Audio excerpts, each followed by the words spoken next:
Last class में जैसा हमने ये सीखा कि मैग्नेटिक फील्ड की वजह से किसी चार्ज पर कितना फोर्स लगता है, तो उसके लिए हमने कई केसेस कंसीडर किए थे। ठीक है, और हर केस में हमने उसके ऊपर फोर्स निकाला और उसका पाथ क्या होगा, फॉलोड होगा, वो सब हमने फाइंड आउट किया था। आज हम लोग सीखेंगे कि अगर चार्ज की जगह कोई करंट कैरिंग वायर अगर रखा जाए फील्ड में, तो उस करंट कैरिंग वायर पे क्या फोर्स लगता है। तो करंट कैरिंग वायर में एक्चुअली इलेक्ट्रॉन्स होते हैं, और वो इलेक्ट्रॉन्स अगर मोशन करते हैं तो इलेक्ट्रॉन चार्ज है। तो जैसे चार्ज पर फोर्स लगता है, वैसे ही करंट कैरिंग वायर पर भी फोर्स लगता है। ठीक है, तो अब अगर हम इस चीज को डिस्कस करते हैं, force on current carrying wire. पहले हम लोग स्टार्ट करेंगे स्ट्रेट वायर से, और फिर हम लोग इसको जनरलाइज कर लेंगे किसी भी वायर के लिए। ठीक है, तो आपको ये पता है कि मान लो कोई dq का चार्ज है। मैं एक जनरल रिलेशन निकाल रहा हूं, फिर हम लोग पढ़ेंगे पहले स्ट्रेट वायर के लिए। अगर ये dq का चार्ज किसी v की वेलोसिटी से जा रहा है और सराउंडिंग में अगर मैग्नेटिक फील्ड है, तो हमने ये पढ़ा था कि जो मैग्नेटिक फोर्स लगता है वो लगता है dq times of v cross b। अगर q का चार्ज होता था तो फोर्स लगता था q times of v cross b, और अगर dq का चार्ज है तो इतना फोर्स लगेगा। अब हम ये कह सकते हैं कि ये वेलोसिटी से जा रहा है, तो वेलोसिटी होती है कि किस रेट से डिस्प्लेसमेंट बदल रहा है। तो अगर मैं ये कहता हूं कि ये एक स्मॉल डिस्प्लेसमेंट चलता है dl का, वेलोसिटी v है, और अगर यहां से यहां तक स्मॉल डिस्प्लेसमेंट चलता है dl का, तो वेलोसिटी को हम dl बाई dt कर सकते हैं क्रॉस b। ठीक है, dt एक स्केलर क्वांटिटी है, ये डिफरेंशियल टाइम है, स्मॉल टाइम है, तो उसको हम बाहर बुला सकते हैं। और अगर हम बाहर बुला लेते हैं तो ये हो जाता है df is equal to dq by dt। dt बाहर आ गया और ब्रैकेट में बचेगा dl क्रॉस b। ठीक है, dq बाई dt होती है करंट, किस रेट से चार्ज फ्लो कर रहा है वो करंट हो जाएगी, और जो हमारे पास फॉर्मूला आ जाएगा वो आ जाएगा i dl क्रॉस b का। ठीक है, तो ये जो फॉर्मूला आया है, इस फॉर्मूले को अगर हम समझें तो ये फॉर्मूला ये कहता है कि किसी भी करंट कैरिंग वायर के पास अगर करंट आई की है और उस वायर का हमने एक छोटा एलिमेंट dl कंसीडर किया है, तो मान लो ये करंट कैरिंग वायर है जिसमें करंट आई की फ्लो कर रही है, और जिस तरफ करंट जा रही है उसी डायरेक्शन में हमने एक dl का वेक्टर कंसीडर किया है। ये dl का वेक्टर होगा। तो ये जो इस वायर का ये एलिमेंट है, मैं पूरे वायर की बात अभी फिलहाल नहीं कर रहा हूं, मैं सिर्फ इस छोटे से एलिमेंट की बात कर रहा हूं। अगर ये मैग्नेटिक फील्ड के अंदर ये वायर रखा है, तो इस छोटे एलिमेंट पर भी मैग्नेटिक फोर्स लगेगा, और इस छोटे एलिमेंट पे जो मैग्नेटिक फोर्स लगेगा उस फॉर्मूला हो जाएगा df इज इक्वल टू आई की करंट जा रही है, अगर ये dl का एलिमेंट है तो dl क्रॉस b इतना फोर्स लगेगा। और अगर इस फोर्स को हम स्केलर फॉर्म में लिखना चाहें तो ये हो जाएगा dl b साइन थीटा, जहां पे थीटा क्या होगा, थीटा एंगल होगा किसके बीच में, ये जो dl का वेक्टर आपने लिया है, और मान लेते हैं कि मैग्नेटिक फील्ड कहीं इस तरफ जा रही है, तो dl और b के वेक्टर में अगर थीटा का एंगल इनके बीच में बनता है, तो इस dl के वेक्टर के या इस dl के एलिमेंट पर इस मैग्नेटिक फील्ड ने जो फोर्स लगाया होगा वो I करंट हो गई, dl इसकी लेंथ हो गई, b मैग्नेटिक फील्ड की वैल्यू हो गई, और थीटा अगर इनके बीच में एंगल है तो फोर्स की वैल्यू हो जाती है I dl b sine theta के बराबर। ठीक है, अब जैसे मैंने कहा कि हम लोग स्टार्ट करेंगे स्ट्रेट वायर से, तो मान लिया जाए एक स्ट्रेट वायर इस तरीके से रखा हुआ है जिसमें I की करंट जा रही है, और मैग्नेटिक फील्ड जो है वो फिलहाल हम यूनिफॉर्म रखेंगे। अगर नॉन यूनिफॉर्म फील्ड होगी तो उसका डिस्कशन अलग से किया जाएगा। यूनिफॉर्म फील्ड का मतलब क्या होता है कि फील्ड की वैल्यू हर जगह पर सेम होती है, जैसे इलेक्ट्रिक फील्ड में हम पढ़ते थे, और यूनिफॉर्म इलेक्ट्रिक फील्ड में इलेक्ट्रिक फील्ड लाइंस एक दूसरे के पैरेलल होती थी। यूनिफॉर्म मैग्नेटिक फील्ड में मैग्नेटिक फील्ड लाइंस भी एक दूसरे के पैरेलल होंगी, और इस फील्ड को हम यूनिफॉर्म कहेंगे। अब अगर फील्ड और इसमें अगर आप कोई भी dl का एलिमेंट लेंगे, तो dl का एलिमेंट हर जगह पर थीटा का एंगल ही बना रहा होगा इसके साथ, तो इस फोर्स की वैल्यू जो हम लिखेंगे, तो जैसे हमने लिखा D F is equal to I D L B sine theta, तो यहाँ पर अगर हम डी एफ को इंटीग्रेट करेंगे तो राइट हैंड साइड भी इंटीग्रेट करेंगे।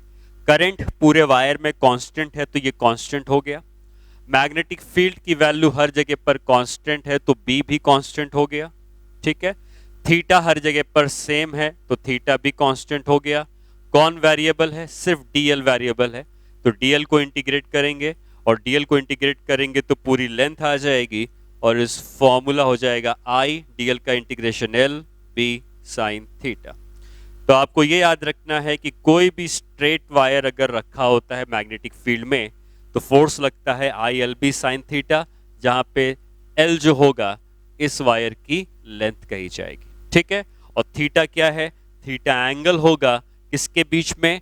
या तो आप डीएल और बी के बीच में कह सकते हो, या आप ऐसा भी कह सकते हो जिस डायरेक्शन में करंट जा रही है, जिस डायरेक्शन में फील्ड है, उनके बीच का एंगल थीटा कहा जा सकता है। ठीक है, तो यहां पर हम ये लिख सकते हैं कि जो एल है ये लेंथ ऑफ वायर है,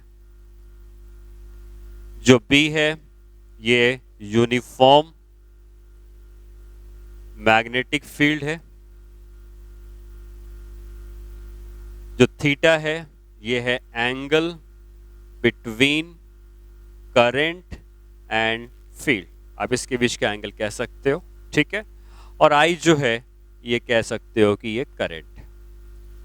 तो आप इस तरीके से एक जनरल फॉर्मूला याद रख सकते हो कि कोई भी करंट कैरिंग वायर जिसमें करंट आई की है, उसको अगर हमने मैग्नेटिक फील्ड बी में रखा है और इस वायर की लेंथ एल की है, तो फोर्स लगता है I L B sine theta, जहाँ पे थीटा जो होगा वह एंगल हो जाएगा मैग्नेटिक फील्ड और करंट के बीच में। ठीक है, इसमें अगर हम एक स्पेशल केस की बात करें जो कि नॉर्मली क्वेश्चंस में आता है, वो ये होता है कि when theta is equal to 90 degree, theta is equal to 90 degree में ये जो फोर्स होगा ये हो जाएगा आई एल बी का, क्योंकि थीटा अगर 90 डिग्री है तो साइन 91 हो जाएगा और फोर्स हो जाएगा आई एल बी का। और थीटा 90 डिग्री का मतलब क्या हुआ कि मैग्नेटिक फील्ड मान लो अंदर की तरफ है। ठीक है, और जो करंट कैरिंग वायर है वो हमने इस बोर्ड के प्लेन में रख दिया है। तो अगर हमने करंट कैरिंग वायर इस बोर्ड के प्लेन में रखा है तो हो सकता है कि करंट कैरिंग वायर ऐसा रखा हो। इस वायर की लेंथ एल की है और उसमें करंट आई की जा रही है, तो करंट इधर है और फील्ड अंदर है, तो दोनों परपेंडिकुलर हो गए, थीटा 90 हो गया। करंट जा रही है इधर और फील्ड है अंदर, तो थीटा 90 डिग्री हो गया, फोर्स आई एल बी का लगेगा। किस तरफ लगेगा ये कैसे निकालते हैं? इसके लिए आपको क्रॉस प्रोडक्ट लेना होता है डीएल और मैग्नेटिक फील्ड का, या आप बेहतर है कि आप आई को एक वेक्टर मान लो, हालांकि आई वेक्टर नहीं होता है, लेकिन डायरेक्शन निकालने के लिए आई क्रॉस बी से भी फोर्स आ जाता है। तो अगर आपको आई क्रॉस बी करना है तो आई की तरफ उंगलियां रखनी है, और बी अगर अंदर की तरफ है तो बी की तरफ उंगलियां घुमानी है।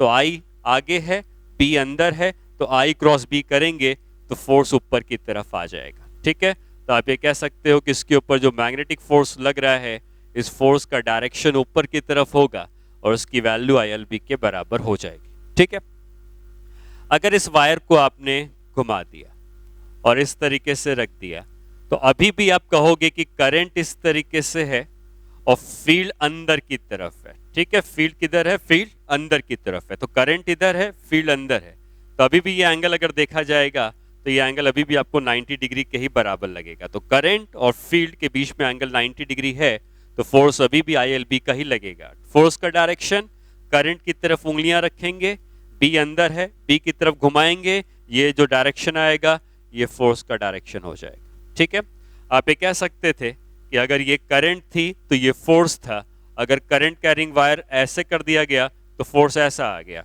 करंट कैरिंग वायर इस तरीके से रख दिया जाता तो यही फोर्स जो होता ये लेफ्ट की तरफ आ जाता। ठीक है, ये दोनों हमेशा एक दूसरे के परपेंडिकुलर हैं, करंट इधर तो फोर्स इधर, करंट इधर तो फोर्स इधर, करंट इधर तो फोर्स इधर। वहीं अगर करंट को हम इधर रख देंगे तो क्या कह सकते हो, फोर्स किधर आ जाएगा? नीचे की तरफ आ जाएगा। ठीक है, आप हमेशा डायरेक्शन निकाल सकते हो आई क्रॉस बी का यूज करके। आई वेक्टर नहीं है, बस डायरेक्शन निकालने के लिए आप आई को वेक्टर मान लीजिए और आई क्रॉस बी करके आप फोर्स का डायरेक्शन निकाल सकते हो, ठीक है। और ये हम तब पढ़ रहे हैं जब थीटा की वैल्यू 90 डिग्री है, और थीटा की वैल्यू जब 90 डिग्री होगा तो साइन थीटा में थीटा 90 होने से फोर्स सिर्फ ILB के बराबर आ जाता है, ठीक है। तो ये फोर्स है किसी भी स्ट्रेट वायर में जो मैग्नेटिक फील्ड में रखते हैं। अगर थीटा 0 हो जाए तो फोर्स कितना हो जाएगा? Theta is equal to 0 degree और 180 डिग्री। इस केस में फोर्स 0 हो जाएगा क्योंकि ILB साइन थीटा में अगर थीटा 0 डिग्री है या 180 डिग्री है तो साइन 0 या साइन 180 0 होता है। इसका मतलब जिस तरफ अगर करंट जा रही है, अगर मैग्नेटिक फील्ड का डायरेक्शन भी उसी तरफ होता, मैग्नेटिक फील्ड का डायरेक्शन भी अगर इसी तरफ होता तो आप कह सकते हो कि फोर्स 0 हो जाता। या करंट अगर इधर जा रही है, मैग्नेटिक फील्ड का डायरेक्शन अपोजिट हो जाता, तब भी फोर्स 0 हो जाता। मतलब करंट और फील्ड अगर पैरेलल हैं या एंटी पैरेलल हैं तो फोर्स 0 होता है। कभी कभार आपको आगे जाकर यूज करना पड़ सकता है। मान लो मैंने कहा कि एक सर्कुलर करंट कैरिंग वायर है, ठीक है, इस तरीके से करंट कैरिंग वायर है, और जो मैग्नेटिक फील्ड है वो भी सर्कुलर है।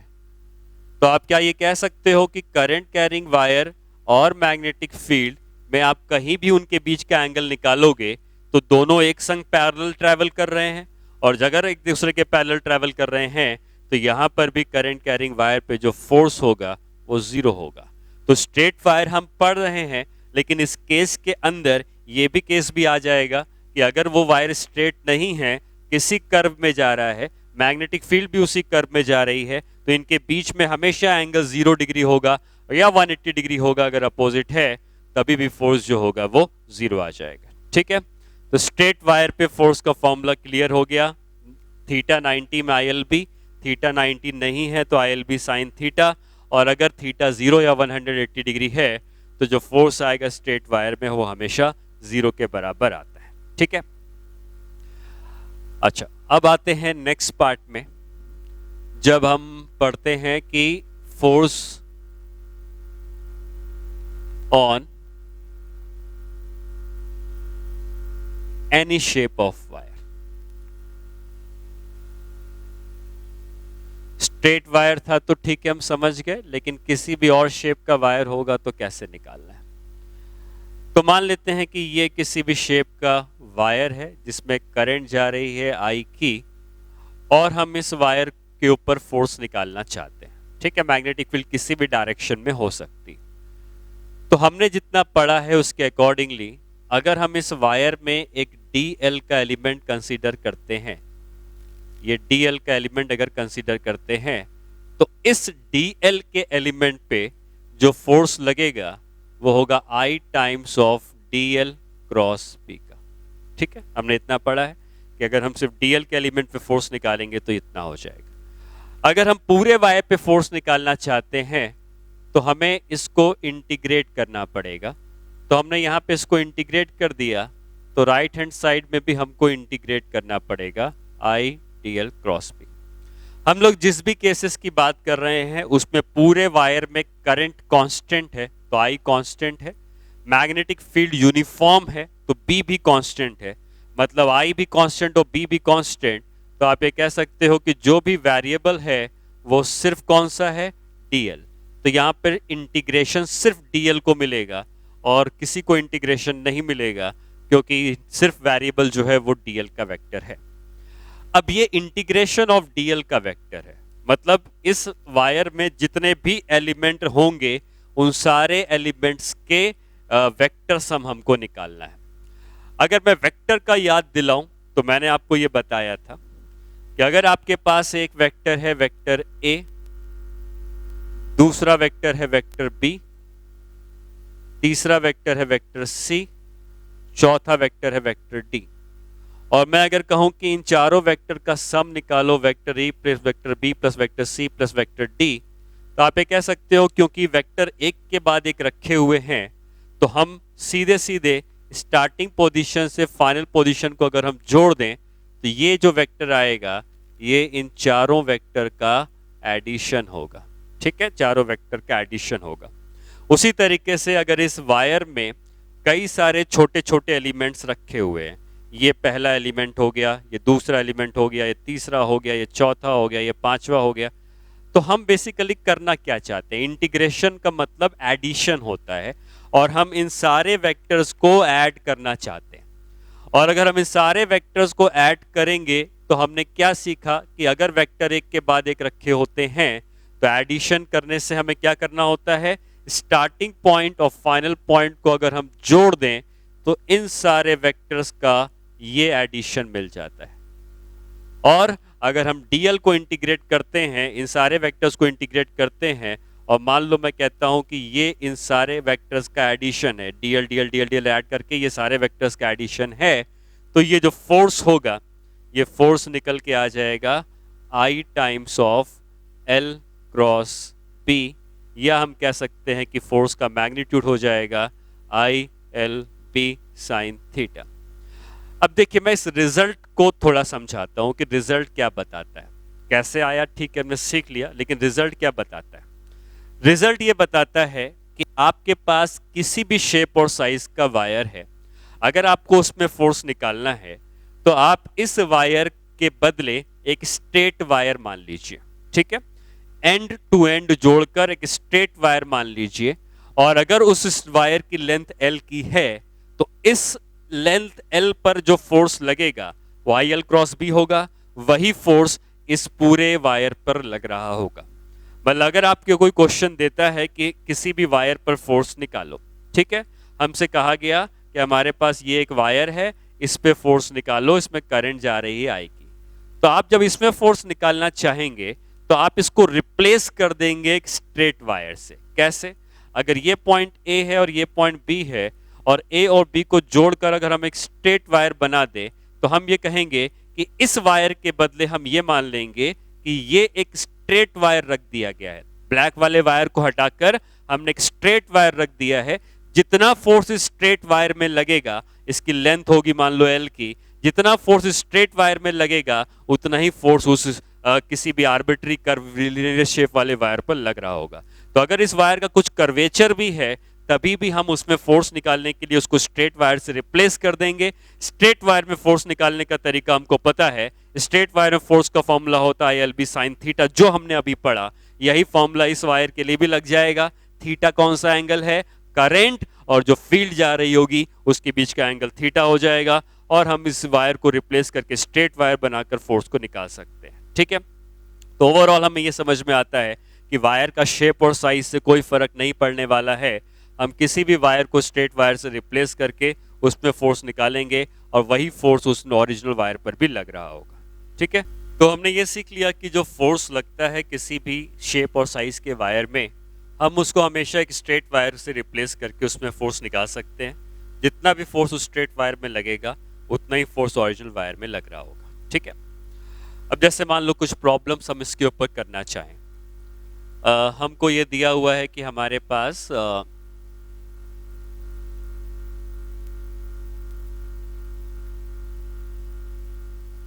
एक वायर आई की करंट जा रही है और तीनों लेंथ्स एल की, मैग्नेटिक फील्ड अंदर की तरफ है। अंदर की तरफ मतलब 90 डिग्री वाला केस हो गया। ठीक है, क्वेश्चन ये है कि फाइंड द नेट फोर्स। तो आपको क्या करना है कि आपको ये पता है कि करंट अगर इधर जा रही है तो आपको स्टार्टिंग पॉइंट और एंड पॉइंट कंसीडर करना है, और ये करंट अगर ऐसी गई है तो उसको हम रिप्लेस कर सकते हैं इस सिंपल स्ट्रेट वायर से। और हम ये कह सकते हैं कि इस वायर पे, इस लंबे वायर पे उतना ही फोर्स लगेगा जितना इस छोटे वायर पे लग रहा है। और इस छोटे वायर पे कितना फोर्स लगेगा? आई एल बी का। आई एल बी का क्यों लगेगा? क्योंकि इसकी लेंथ भी एल के ही बराबर होगी, फील्ड अंदर की तरफ है, तो 90 डिग्री वाला case, force I L B लगेगा। ठीक है, किस तरफ लगेगा? इस वायर पे फोर्स उसी तरफ लगेगा जिसमें इस वायर पे फोर्स लग रहा होगा। और कुछ देर पहले हमने ये पढ़ा था कि करंट अगर इधर है, फील्ड अंदर है, तो फोर्स ऊपर की तरफ लग रहा होगा। तो इस वायर पे भी जो फोर्स होगा उसका डायरेक्शन ऊपर की तरफ होगा, और जिस वैल्यू का फोर्स लग रहा होगा उस फोर्स की वैल्यू ILB के बराबर हो जाएगी। ठीक है, नेक्स्ट प्रॉब्लम में आते हैं। और नेक्स्ट प्रॉब्लम में मान लो ये क्वेश्चन था पहला, ठीक है। नेक्स्ट क्वेश्चन में आ जाते हैं। नेक्स्ट क्वेश्चन में हम ये कहते हैं कि हमारे पास जो वायर है वो इस तरीके का है।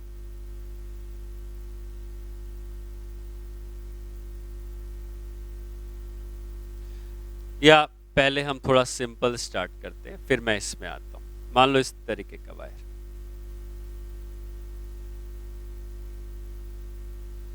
इसमें करंट आई जा रही, और बेसिकली ये एक लूप बन गया है क्योंकि ये घूम फिर के हम वहीं पहुंच गए। तो अगर मैं पूछूं कि इसमें फोर्स कितना लग रहा है, तो आप खोजोगे कि इसका स्टार्टिंग पॉइंट कौन सा है, फाइनल पॉइंट कौन सा है। अगर मैं इसको स्टार्टिंग पॉइंट मान लूं तो घूम फिर के वापस वहीं पहुंच गया है, तो फाइनल पॉइंट भी वही हो गया। हम फोर्स निकालते कैसे हैं?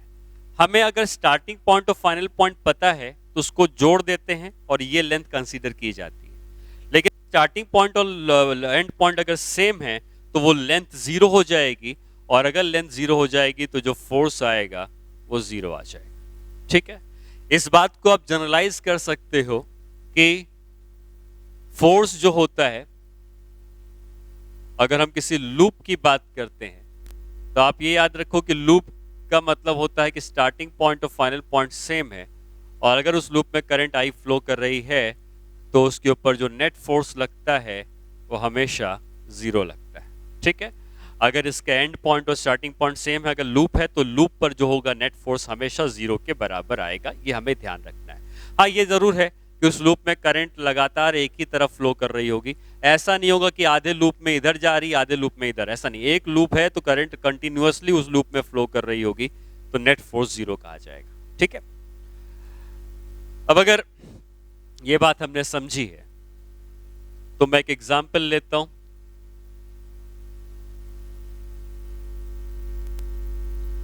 ये एक इक्विलैटरल ट्रायंगल है, ठीक है, करंट आई की है।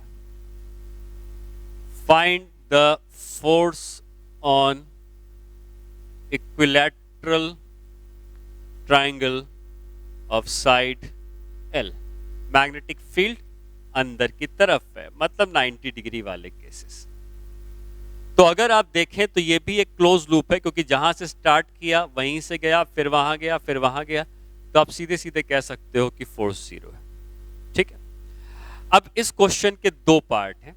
ये पहला पार्ट था जिसमें फोर्स निकालने को कहा गया, और मान लो मैं एक और पार्ट यहाँ पे कंसीडर करता हूँ जिसमें अगेन फिर ये एक इक्विलैटरल ट्रायंगल है, बट इसको मैं थोड़ा सा चेंज कर रहा हूँ। क्या चेंज है ये आप खुद ही देख के बता सकते हैं। करंट वही है, लेकिन इन दोनों डायग्राम में एक अंतर है। वो डिफरेंस ये है कि इसमें करंट अगर देखते तो आई इधर गया, आई इधर गया, आई इधर आ गया, तो इस तरीके से हमने फोर्स निकाल लिया। लेकिन इसमें करंट आई इधर गई, लेकिन लौट के नहीं आई, बल्कि इस वायर में करंट इधर दे दी गई है, तो ये केस अलग हो जाएगा। और इसमें आप फोर्स को जीरो नहीं कह सकते हो। क्यों नहीं कह सकते हो? क्योंकि फोर्स लूप में जीरो तब लगता है जब लूप में करंट कंटिन्यूअसली एक ही तरफ फ्लो कर रही है। अगर एंटी क्लॉकवाइज है तो एंटी क्लॉकवाइज, क्लॉकवाइज है तो क्लॉकवाइज। लेकिन अगर कुछ पार्ट में करंट क्लॉकवाइज है और कुछ पार्ट में करंट एंटी क्लॉकवाइज है, तो इसमें हम नेट फोर्स को जीरो नहीं कह सकते हैं। तो फोर्स हमें निकालना पड़ेगा। अब कैसे निकाला जाए ये फोर्स? तो आप इसको ऐसे समझ सकते हैं कि ये डायग्राम बेसिकली दो हिस्सों से बना है। एक हिस्सा है ये वाला हिस्सा, प्लस दूसरा हिस्सा है ये वाला। ठीक है, दो एलिमेंट हमने अलग अलग कंसीडर कर लिए, इन दोनों को जोड़ के ये ट्रायंगल बन रहा था। ये तो स्ट्रेट वायर है, और करंट अगर इसमें आई है तो इसमें तो सीधे सीधे फोर्स आप कह सकते हो, इसमें फोर्स लग रहा होगा कितना, ILB का। ठीक है, B 90 डिग्री पे एंगल पर है तो फोर्स इधर लग रहा होगा ILB का। अगर हम इसकी बात करें तो ये स्ट्रेट वायर नहीं है, और हम ऐसे केसेस में क्या करते हैं, स्टार्टिंग पॉइंट और फाइनल पॉइंट को कंसीडर करते हैं, और हम ये कह सकते हैं कि हम इस वायर के बदले ये स्ट्रेट वायर लगा देते। करंट अगर इसमें आई थी, इसमें अगर करंट आई फ्लो कर रही थी, तो इसमें वही करंट आई हम मानेंगे, और जितना फोर्स इस वायर पे लगेगा उतना ही इस स्ट्रेट वायर पे लगेगा। स्ट्रेट वायर पे फोर्स का फॉर्मूला पता है कि अगर ये वायर जो हमने लिया है इसकी लेंथ भी वही L के ही बराबर होगी, क्योंकि ये लेंथ L है, इसके बदले ये निकाल दिया, इसकी भी लेंथ L है, तो इसके ऊपर भी फोर्स उतना ही लग रहा होगा। Force is equal to ILB, और आप कह सकते हो कि नेट फोर्स इन दोनों को मिला के अगर हम निकालते हैं तो 2ILB का फोर्स उसके ऊपर लगना चाहिए। ठीक है, तो एक स्ट्रेट वायर पे फोर्स अलग से निकाला, इस वायर पे फोर्स अलग से निकाला और हमने सॉल्व किया। एक दूसरा मेथड भी हम इसमें यूज कर सकते हैं। दूसरा मेथड ये है कि मैं इसी डायग्राम की हेल्प लेता हूं। ठीक है, मान लो ये डायग्राम आपको दिया गया है, तो मैं इस डायग्राम में अपने मन से दो वायर मान लूंगा। ठीक है, मैंने क्या किया कि एक वायर मैंने इधर मान लिया, एक और वायर मान लिया और एक वायर इधर मान लिया। क्योंकि मैंने जो दो वायर्स माने हैं वो दोनों में करंट अपोजिट है, तो नेट करंट तो जीरो हो जाएगी, तो इस डायग्राम में कोई फर्क नहीं पड़ा, ये डायग्राम वैसा ही रहा, बस मैंने अपने मन से एक करंट लेफ्ट और एक करंट राइट मान ली। अब ऐसा करने से क्या होगा कि जो करंट लेफ्ट में जा रही थी अगर मैं उसको इस ट्राइंगल के संग जोड़ दूं तो क्या ये डायग्राम कुछ इस तरीके से हमको दिख रहा होगा, जिसमें ये I की करंट गई, फिर ये I की करंट इधर आ गई, और फिर ये ब्लू वाला वायर जो इधर जा रहा था अगर मैंने इसको इसी डायग्राम में कंसीडर कर लूं तो क्या ये एक लूप बन जाएगा। और अगर ये लूप बन गया है तो ये एक जो लूप बना ऊपर वाले ब्लू वाले वायर से, नीचे के दो वायर मैं बाद में कंसीडर करूंगा, लेकिन ऊपर वाले ब्लू वायर से जो लूप बन गया है तो हमको पता है कि लूप पे फोर्स जीरो होता है। ठीक, बचा क्या क्या है, हमारे पास बचा है ये ब्लैक ओरिजिनल वायर, तो ब्लैक ओरिजिनल वायर तो बचा ही हुआ है, लेकिन साथ में एक ब्लू वायर जो हमने माना था वो भी बचा हुआ है, तो ब्लू वायर भी इसी के साथ साथ अगर मैं बना दूं तो हम क्या कह सकते हैं कि हमारे पास दो वायर्स बचे हुए हैं। ये दो वायर जो नीचे के हैं दोनों में करंट I की है, और अगर किसी भी एक वायर में फोर्स निकालते तो ILB का होता, और ऐसे अगर दो वायर्स हैं तो फोर्स हो जाएगा 2ILB का, और यही फोर्स हमने यहां भी निकाला था कि नेट फोर्स 2ILB का होगा। ठीक है, तो दो तरीके मैंने आपको बताए। एक तरीके में तो मैंने ठीक है इसको दो पार्ट में ब्रेक कर लिया, ऊपर का इतना ट्राइंगल और नीचे का स्ट्रेट वायर, और दूसरे तरीके में मैंने इस लूप को कंप्लीट करने के लिए एक करंट कैरिंग वायर मान लिया, तो लूप हट के जीरो हो गया, लेकिन बाकी जो दो वायर बचे उसमें फोर्स निकालकर हम नेट फोर्स फाइंड आउट कर सकते हैं। तो इस तरीके से हमने इस केस में नेट फोर्स फाइंड आउट किया। ठीक है, अच्छा हम नेक्स्ट प्रॉब्लम में आते हैं। मान लो आपको एक क्वेश्चन मैं देता हूं, ये नीट में आया हुआ था।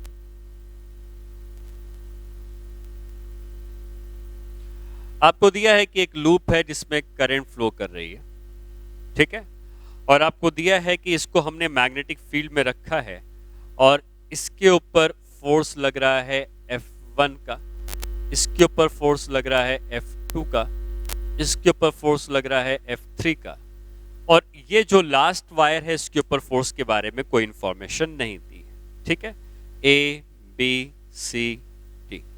क्वेश्चन ये है, a current carrying loop A, B, C, D is placed in external uniform magnetic field। ठीक है, find the force on wire DA। ये जो DA का वायर दिया है इससे फोर्स निकालना है। जैसा कि आपको पता है कि ये एक लूप है और लूप पर जो नेट फोर्स होता है वो हमेशा जीरो होता है, मतलब इस चौथे वायर पे फोर्स कुछ ऐसा लगना चाहिए कि इस लूप पर नेट फोर्स जीरो हो जाए।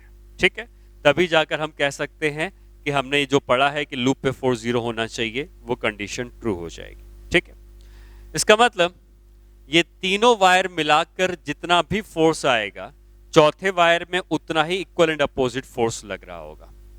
तो अगर मैं इन फोर्सेस की बात करूं तो हम ये मान सकते हैं, हमें नहीं पता कि चौथे वायर में कितना फोर्स किस तरफ लग रहा है, तो मैंने मान लिया कि चौथे वायर में एक फोर्स मैंने मान लिया Fy का, एक फोर्स मैंने मान लिया Fx का, और ये हो जाएगा नेट फोर्स। ठीक है, ये नेट फोर्स होगा। तो नेट फोर्स किसी भी तरफ लग सकता है, लेकिन उस फोर्स के एक हॉरिजॉन्टल कंपोनेंट मैंने मान लिया और एक वर्टिकल कंपोनेंट मान लिया। और फिर मैंने इस लूप का जब फ्री बॉडी डायग्राम बनाया, तो फ्री बॉडी डायग्राम में सारे फोर्सेस हमें रिप्रेजेंट करने पड़ेंगे। तो कौन कौन से लग रहे हैं? F3 लग रहा है राइट में, F3 मैंने बना दिया राइट में। F2 लग रहा है ऊपर, तो F2 बना दिया ऊपर। F1 लग रहा है लेफ्ट में, F1 बना दिया लेफ्ट में। Fx भी लग रहा है लेफ्ट में, Fx भी लगा दिया लेफ्ट में। Fy लग रहा है नीचे, Fy भी लगा दिया नीचे। ठीक, जैसे हम न्यूटन लॉज ऑफ मोशन में फोर्सेस को बैलेंस करते हैं, नेट फोर्स 0 आना चाहिए, तो ऊपर का फोर्स नीचे के बराबर हो जाएगा, तो Fy और F2 को बराबर कर सकते हैं, ऊपर और नीचे बराबर।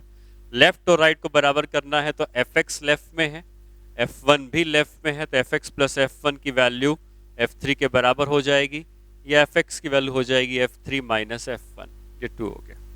आपको अगर Fx और Fy पता है तो क्या नेट फोर्स निकाल सकते हैं? हमें पता है कि अगर हमको x और y कंपोनेंट पता होते हैं तो नेट फोर्स Fx का स्क्वायर प्लस Fy के स्क्वायर से आ जाएगा। अब Fx कितना है? Fx है F3 माइनस F1 का होल स्क्वायर, और Fy कितना है? F2 का होल स्क्वायर। इस तरीके से हम जो चौथा वायर है उस पे नेट फोर्स की वैल्यू फाइंड आउट कर सकते हैं। ठीक है, नेक्स्ट कॉन्सेप्ट पे आते हैं। अब इस नेक्स्ट कॉन्सेप्ट में क्या है कि जैसे हमारे पास कोई एक लूप है, मतलब कोई रेगुलर पॉलीगॉन है। मैं एक एग्जांपल देता हूं ट्रायंगल से। अगर आपको इस तरीके से एक polygon, triangle, square, pentagon, hexagon कुछ भी दिया है, और कुछ ऐसा दिया है कि इस वायर में यहां से करंट आई आती है और यहां से करंट आई निकल जाती है। ठीक है, बाकी ऑब्वियसली करंट अगर आई होगी तो कुछ हिस्सा करंट का यहां चला गया होगा I1 का, और बाकी हिस्सा करंट का यहां चला गया होगा I2 का। I1 और I2 का सम I के बराबर होगा। अगर आपको इसमें फोर्स पूछता है कितना लग रहा है, तो तरीका ये होता है कि आप हेडिंग दे सकते हो force on regular polygon when current enters and exists at some corner। ठीक है, तो किसी पॉलीगॉन में आप करंट एक कॉर्नर से एंटर होती है, कॉर्नर से निकल जाती है, और फोर्स निकालना है। तो तरीका ये होता है कि करंट जहां से अंदर आ रही है और करंट जहां से बाहर जा रही है, आपको सिर्फ वही 2 पॉइंट कंसीडर करने हैं, जहां से अंदर आई, जहां से बाहर गई। और अगर इन दोनों पॉइंट के बीच की जो लेंथ है, अगर वो लेंथ L के बराबर है, तो फोर्स आप लिख देंगे ILB के बराबर। ठीक है, दूसरे एग्जाम्पल से इसको आप समझो। जैसे मान लो मैं आपसे कहता हूं कि हमारे पास एक स्क्वायर है, स्क्वायर वायर है, करंट यहां से आती है I की और करंट यहां से निकल जाती है I की। तो ये जो स्क्वायर है, इसमें कुछ करंट I1 की इधर चली गई होगी, कुछ करंट I2 की इधर चली गई होगी, और हमसे पूछता है कि कितना फोर्स लग रहा है। तो आपको ये देखना है कि करंट जहां से अंदर आई और करंट जहां से बाहर गई, इनके बीच में क्या लेंथ है। अगर ये लेंथ L की है तो आपको बाकी किसी भी झंझट पे नहीं पड़ना है, सिर्फ आपको इसी लेंथ को कंसीडर करना है और फोर्स को लिख देना है ILB के बराबर। ठीक है, सिमिलरली हो सकता है कि पेंटागन हो, हेक्सागन हो। मैं एक हेक्सागन बना के भी बता देता हूं, ये हेक्सागन है। करंट आती है यहां से I की और करंट निकल जाती है यहां से I की। बाकी करंट इधर आई होगी कुछ I1 की, कुछ करंट इधर आई होगी I2 की। ठीक है, I की करंट आई, 2 हिस्सों में बढ़ गई और I चला गया। इसमें फोर्स पूछता है, तो क्या तरीका लगाना है? स्टार्टिंग पॉइंट ये रहा, फाइनल पॉइंट ये रहा, इन दोनों को जोड़ दो, लेंथ आ गई L की, force is equal to ILB के बराबर। ठीक है, जो सर्कल होता है वो भी पॉलीगॉन होता है, लेकिन उसकी इनफाइनाइट साइड्स होती हैं। जैसे जैसे ये नंबर ऑफ साइड बढ़ती जाएंगी वो सर्कल का शेप लेने लगेगा। और अगर कोई सर्कल आपको दिया हुआ है और सर्कल भी एक इनफाइनाइटली साइडेड पॉलीगॉन होता है, इसमें कहीं से करंट आई अंदर आती है, फिर ये करंट आई दो हिस्सों में बट गई, I1 इधर, I2 इधर, और ये करंट फिर यहाँ से बाहर निकल गई। और मैं आपसे पूछूं कि कितना फोर्स लग रहा है, तो आपको सिर्फ क्या करना है, स्टार्टिंग पॉइंट और फाइनल पॉइंट को जोड़कर ये लेंथ मान लेनी है L के बराबर, और अगर ये लेंथ L की है तो फोर्स लिख दिया जाएगा ILB के बराबर। ठीक है, इस तरीके से आप किसी भी पॉलीगॉन में फोर्स निकाल सकते हो। जैसा कि हमने आज force on the current carrying wire के बारे में पढ़ा है, ठीक है, हम जो नेक्स्ट क्लास होगी इसमें फोर्स के बाद जो पार्ट आता है, जैसे कि टॉर्क आता ही ऑब्वियसली कि लूप में कितना टॉर्क लग रहा है वो हम सीखेंगे, लेकिन उसके अलावा अगर current carrying wire non uniform magnetic field में होता, अभी तक हम यूनिफॉर्म मैग्नेटिक फील्ड कंसीडर कर रहे हैं, अगर नॉन यूनिफॉर्म मैग्नेटिक फील्ड में अगर हम करंट कैरिंग वायर्स को रखते तो फिर उसमें क्या क्या फोर्सेस लग रहे होते, फिर लूप जो होता है उसके ऊपर टॉर्क लगता है तो टॉर्क कितना आ जाएगा। ठीक है, तो ये सब कुछ चीज़ें हैं जो करंट कैरिंग वायर को हम फील्ड में रखते हैं। तो कुछ और चीज़ें हैं जिसको हम लोग नेक्स्ट क्लास में पढ़ेंगे। ठीक है।